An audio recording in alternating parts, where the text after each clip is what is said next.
सुप्रभात बच्चों, कैसे हैं आप सब। आशा करती हूँ ईश्वर की दया दृष्टि से आप सभी अपने घरों में स्वस्थ और सुरक्षित होंगे और साथ साथ अपनी पढ़ाई भी कर रहे होंगे। बच्चों, आज हम हिंदी व्याकरण के पाठ 20 क्रिया का अध्ययन करेंगे। ये पाठ कक्षा 8 के छात्रों के लिए है। निम्नलिखित वाक्यों को पढ़िए और रंगीन पदों पर ध्यान दीजिए। बच्चों, आपकी पुस्तिका में कुछ चित्र बने हैं और उनके नीचे कुछ वाक्य लिखे हैं। इनको ध्यान से पढ़ना है। किसान फसल काट रहा है, कौवा रोटी ले गया, लड़की चित्र बनाती है, नाना जी बीमार हैं, वर्षा हो रही है, इस तालाब में मगरमच्छ है। उपयुक्त वाक्यों में काट रहा है, ले गया, बनाती है शब्दों से किसी कार्य के किए जाने का बोध होता है तथा है, हो रही है शब्दों में स्थिति, अवस्था या प्रक्रिया का बोध हो रहा है। ये सभी क्रिया है। अतः कहा जा सकता है, जिन शब्दों से किसी कार्य के करने का या किसी प्रक्रिया में अथवा स्थिति में होने का बोध हो, उन्हें क्रिया कहते हैं। प्रत्येक वाक्य में क्रियापद आवश्यक रूप से रहता है। क्रिया किसी भी वाक्य का महत्वपूर्ण अंग होती है। क्रिया के बिना वाक्य अधूरा होता है। बच्चों, जब हम किसी भी कार्य को करते हैं, उस कार्य के विषय में जो हमें बोध होता है, उसे क्या कहते हैं? क्रिया कहते हैं। अब धातु क्या है, इसके विषय में हम पढ़ेंगे। क्रिया के विभिन्न रूपों में जो अंश समान रूप से होता है, वो धातु कहलाता है। जैसे लिखा, लिखता हूँ, लिखूंगा, लिखो, लिखा था, लिखिए, लिखना चाहिए आदि क्रियापदों में लिख अंश समान रूप से विद्यमान है, अतः लिख धातु है। इसी प्रकार चल, पढ़, दौड़, आ, ले, जा आदि भी धातुएं हैं। धातुओं में ना प्रत्यय लगाकर क्रिया का सामान्य रूप बनता है, जैसे चलना, पढ़ना, दौड़ना, आना, लेना, जाना आदि। धातु का प्रयोग तू सर्वनाम के साथ आज्ञार्थक रूप में किया जाता है, जैसे तू पढ़, तू जा, तू आ। तो आइए बच्चों, अब आगे का अध्ययन करते हैं।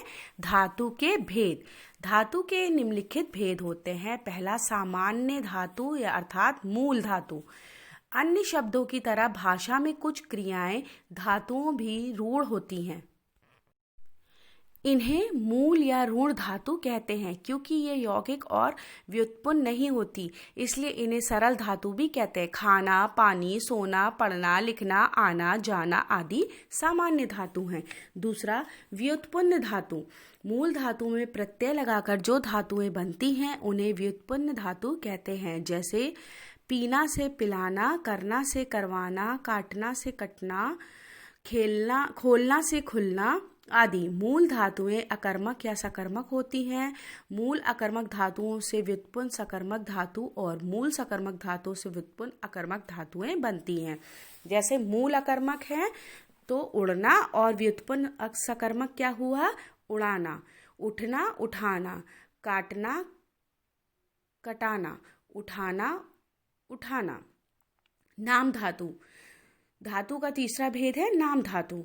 संज्ञा, सर्वनाम और विशेषण शब्दों से जो धातुएं प्रत्यय लगाकर बनती हैं, उन्हें नाम धातु कहते हैं। जैसे संज्ञा से लालच, ललचाना, लाज, लजाना, शर्म, शर्माना आदि। विशेषण से चिकना, चिकनाना, गरम, गरमाना, लंगड़ा, लंगड़ाना आदि। सर्वनाम से अपना, अपनाना। मिश्र धातु। धातु का चौथा भेद है मिश्र धातु। कुछ संज्ञा विशेषण और क्रिया विशेषण शब्दों के बाद करना, होना, देना आदि के संयोग से जो धातुएं बनती है, उन्हें मिश्र धातु कहते हैं। जैसे काम करना, काम होना, दर्शन करना, दर्शन होना। अनुकरणात्मक धातु। जो धातुएं किसी ध्वनि के अनुकरण पर बनाई जाती हैं, उन्हें अनुकरणात्मक धातु कहते हैं। जैसे टनटन, टनटनाना, हिन हिन, हिनहिनाना, खटखट, खटखटाना आदि। इन धातुओं से बनी क्रियाएं अनुकरणात्मक क्रियाएं कहलाती हैं। अब बच्चों, हम जानेंगे क्रिया के भेद। क्रिया के कितने भेद होते हैं? धातुओं के वर्गीकरण के दो आधार है, कर्म के आधार पर और अथवा रचना या के आधार पर। तो पहला है कर्म के आधार पर क्रिया के भेद। कर्म के आधार पर मुख्य रूप से क्रिया के दो भेद होते हैं, सकर्मक क्रिया और अकर्मक क्रिया। अकर्मक क्रिया क्या है? वाक्य में जिस क्रिया के प्रयोग में कर्म की आवश्यकता नहीं होती है और क्रिया के प्रभाव सीधे कर्ता पर पड़ता है, उन्हें अकर्मक क्रिया कहते हैं। जैसे चोर भाग गया, जोकर के करतब देखकर बच्चे हंसने लगे, सोहन अभी तक सो रहा है। तो आइए बच्चों, अब आगे का अध्ययन करते हैं। पीछे दिए वाक्यों में भागना, हंसना, रोना अकर्मक क्रियाएं हैं। इन्हें कर्म की अपेक्षा नहीं है। क्रिया शब्द के साथ क्या या किसे लगाकर प्रश्न करने पर कोई उत्तर प्राप्त नहीं होने पर क्रिया अकर्मक होती है। अकर्मक क्रिया के भी दो प्रकार हैं, पूर्ण अकर्मक और अपूर्ण अकर्मक। पूर्ण अकर्मक क्रियाएं, ये क्रियाएं अवस्था बोधक और गति बोधक होती हैं। जैसे बच्चा रो रहा है, रोने की अवस्था, फूल खिल गए हैं, खिलने की अवस्था। इन वाक्यों में क्रिया से कर्ता की स्थिति का या अवस्था का पता चलता है, अतः ये अवस्था बोधक पूर्ण अकर्मक क्रियाएं हैं। गणेश पैदल जा रहा है, बत्तखें पानी में तैर रही हैं, पक्षी उड़ रहे हैं। इन वाक्यों में क्रिया के कर्ता गतिशील स्थिति में है, अतः ये गतिबोधक पूर्ण अकर्मक क्रियाएं हैं। अब दूसरा है अपूर्ण अकर्मक क्रियाएं। जिन क्रियाओं में पूर्ण रूप से अर्थ व्यक्त करने के लिए कर्ता के से संबंध रखने वाले पूरक शब्दों की आवश्यकता होती है, उन्हें अपूर्ण अकर्मक क्रियाएं कहते हैं। होना, लगना, रहना, निकलना, ठहरना, बनाना आदि अपूर्ण अकर्मक क्रियाएं। जैसे रवि बहुत चालाक है, शुभम बड़ा होकर डॉक्टर बनेगा, उसका साथी तो बेईमान निकला। इन वाक्यों में चालाक, डॉक्टर, बेईमान शब्द पूरक है। इन्हें हटा देने से वाक्य का अर्थ स्पष्ट नहीं होता। दूसरा है सकर्मक क्रिया। क्रिया का दूसरा भेद है सकर्मक क्रिया। जिन क्रियाओं के प्रयोग में कर्म की आवश्यकता होती है और क्रिया के व्यापार का फल सीधा कर्ता पर ना पड़कर कर्म पर पड़ता है, उन्हें सकर्मक क्रिया कहते हैं। जैसे नरगिस किताब पढ़ रही है, माँ फल काट रही है, दादी जी ने कहानी सुनाई। उपयुक्त वाक्यों में क्रियाओं में पढ़ना, काटना, सुनना के साथ क्या प्रश्न करने पर उत्तर में किताब, फल और कहानी शब्द प्राप्त हो रहे हैं, जो कि कर्म है, अतः इन वाक्यों की क्रियाएं सकर्मक हैं। तो आइए बच्चों, अब आगे का अध्ययन करते हैं। खाना, पीना, पढ़ना, लिखना, धोना, सुखाना आदि सकर्मक क्रियाएं हैं। कर्म के बिना इन क्रियाओं वाले वाक्य का अर्थ स्पष्ट नहीं होता है। सकर्मक क्रिया के भी दो भेद होते हैं, पूर्ण सकर्मक और अपूर्ण सकर्मक। पूर्ण सकर्मक क्रियाएं दो प्रकार की होती हैं, एक कर्मक और द्विकर्मक। एक कर्मक पूर्ण सकर्मक क्रिया ऐसी सकर्मात्मक क्रियाएं जो एक कर्म रखती हैं, एक कर्मक सकर्मक क्रिया कहलाती है। जैसे हाथी गन्ना खाता है, चालक बस चलाता है। इन वाक्यों में गन्ना, बस आदि जो हैं क्रियाएं एक कर्मक पूर्ण सकर्मक क्रियाएं हैं। द्विकर्मक पूर्ण सकर्मक क्रियाएं ऐसी सकर्मक क्रियाएं जो दो कर्म रखती हैं, द्विकर्मक सकर्मक क्रिया कहलाती हैं। जैसे दादी जी ने बच्चे को कहानी सुनाई, भैया ने पिताजी को पत्र लिखा। इन वाक्यों में क्रिया में क्या लगाकर प्रश्न करने पर कहानी और पत्र कर्म उत्तर के रूप में प्राप्त होंगे, जिसे लगाकर प्रश्न करने पर क्रमशः बच्चों और पिताजी कर्म मिल रहे हैं, अतः इन वाक्यों की क्रियाएं द्विकर्मक पूर्ण सकर्मक होती हैं। अपूर्ण सकर्मक क्रिया वे क्रियाएं जिनमें कर्म होते हुए भी अर्थ का पूरा बोध नहीं होता, उन्हें पूर्ण सकर्म करने के लिए कर्म से संबंध रखने वाले एक अन्य शब्द की आवश्यकता होती है, उन्हें अपूर्ण सकर्मक क्रिया कहते हैं। जैसे रमा विभा को बेवकूफ समझती है, हमने सुरेखा को अपना मॉनिटर चुन लिया। इन वाक्यों में बेवकूफ और मॉनिटर शब्द पूरक है और इनका संबंध कर्म यानी विभा और सुरेखा से है। वाक्य के इन पूरक शब्दों को हटा देने पर वाक्य अपूर्ण लगता है। सकर्मक और अकर्मक क्रियाओं का आपस में परिवर्तन किस प्रकार से होता है? कभी कभी अकर्मक क्रियाओं का सकर्मक क्रिया में तथा सकर्मक क्रिया का अकर्मक क्रिया के रूप में भी प्रयोग होता है। जैसे करण पुस्तक पढ़ता है, ये सकर्मक क्रिया है। करण इसी स्कूल में पढ़ता है, अकर्मक क्रिया है। तो आइए बच्चों, अब आगे का अध्ययन करते हैं। दूसरा है प्रयोग अथवा रचना के आधार पर क्रिया के भेद। पहला हमने देखा था कर्म के आधार पर क्रिया के भेद, दूसरा प्रयोग के आधार पर क्रिया के भेद। प्रयोग अथवा संरचना के आधार पर क्रिया के निम्नलिखित तीन भेद होते हैं: संयुक्त क्रिया, प्रेरणार्थक क्रिया, पूर्वकालिक क्रिया। संयुक्त क्रिया जिन क्रियाओं में एक से अधिक क्रियाएं संयुक्त मिली रहती हैं, इन्हें संयुक्त क्रिया कहते हैं। जैसे मैं कभी कभी कहानियां पढ़ लिया करती हूँ, तूफान बढ़ता चला आ रहा है। उपयुक्त वाक्यों में पढ़ना, बढ़ना आदि जो है वो संयोजक क्रियाएं हैं।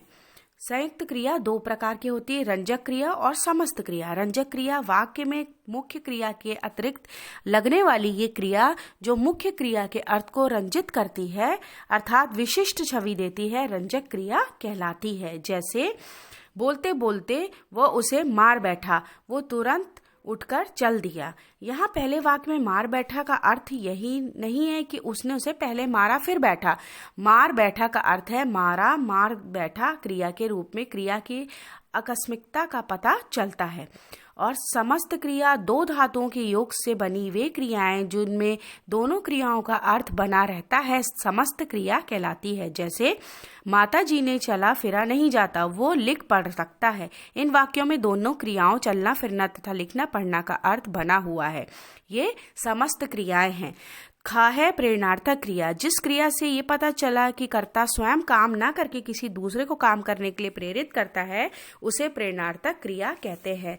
तो आइए बच्चों अब आगे का अध्ययन करते हैं। जैसे माँ बच्चे को दूध पिलाती है, अध्यापिका बच्चों को पढ़ाती है। उपयुक्त वाक्यों में माँ अध्यापिका जो है वो बच्चों को पीने पढ़ने के लिए प्रेरित कर रही है, अतः ये प्रेरणार्थक क्रियाएं हैं।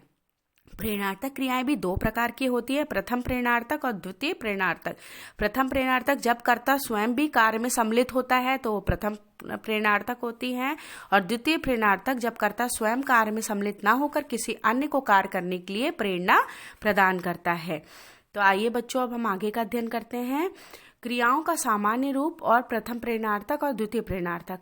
सामान्य रूप में पढ़ना, पढ़ाना और पढ़वाना, लिखना, लिखाना, लिखवाना, चलना, चलाना, चलवाना। इसी प्रकार से बच्चों आपकी पुस्तिका में और भी उदाहरण दिए हैं। तो आइए बच्चों अब आगे का अध्ययन करते हैं। क्रिया का सामान्य रूप है भागना, प्रथम प्रेरणार्थक है भगाना, द्वितीय प्रेरणार्थक है भगवाना।